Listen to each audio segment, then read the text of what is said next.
Hello, everyone, and welcome to IGTV. This is a production of New York City Metro InfraGard Members Alliance, and we have with us this morning Professor Darren Hayes from Pace University. And Darren, we've got a case that's coming up, and the topic is illegal signal jammers. Why don't you give us a little background on this? This is a one people can really sink their teeth in. Go ahead. Sure. Well, a signal jammer is a device that basically blocks any kind of signal, whether it's a wireless, whether it's a Bluetooth signal. And the idea is that these devices have been used actually by some members of law enforcement so that any kind of cell phone or device with a wireless signal, cannot be interfered with. So the evidence on the phone isn't interfered with. But also schools have used it so that students in the school cannot be texting each other during class, that kind of thing. Some churches have used it so that people's cell phones won't go off during the sermon, for example. But the FCC, the Federal Communications Commission, has sent out a warning to signal jammer distributors. They have said that this is already illegal to sell these, to advertise these, and they've reminded people that the penalty is $16,000 per day.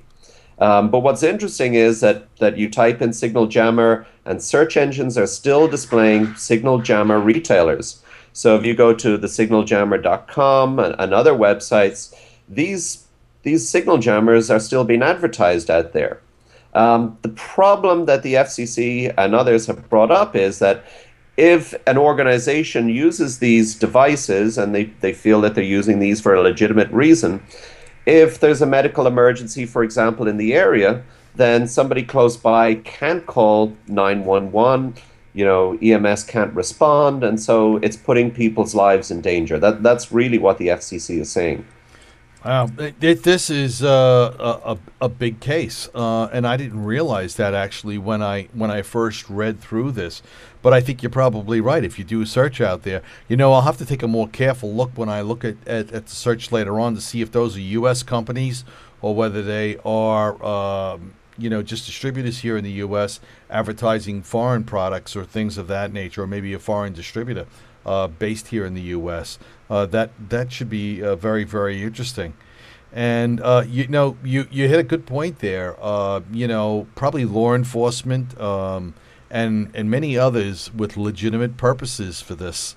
And here we are now, the FCC recognizing as we become a more mobile society and depend on police, paramedic, and fire services, and they go more to the wireless communications, this signal jammer could really impede their operations.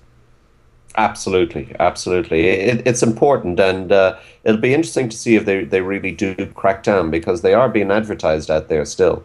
Yeah, wow. Okay. Well, that's Professor Darren Hayes from Pace University, and it's another important issue and topic coming up on IGTV. And Darren, we're gonna follow this one with you and see what happens. All right. Thank you, Joe. All right. Take care now.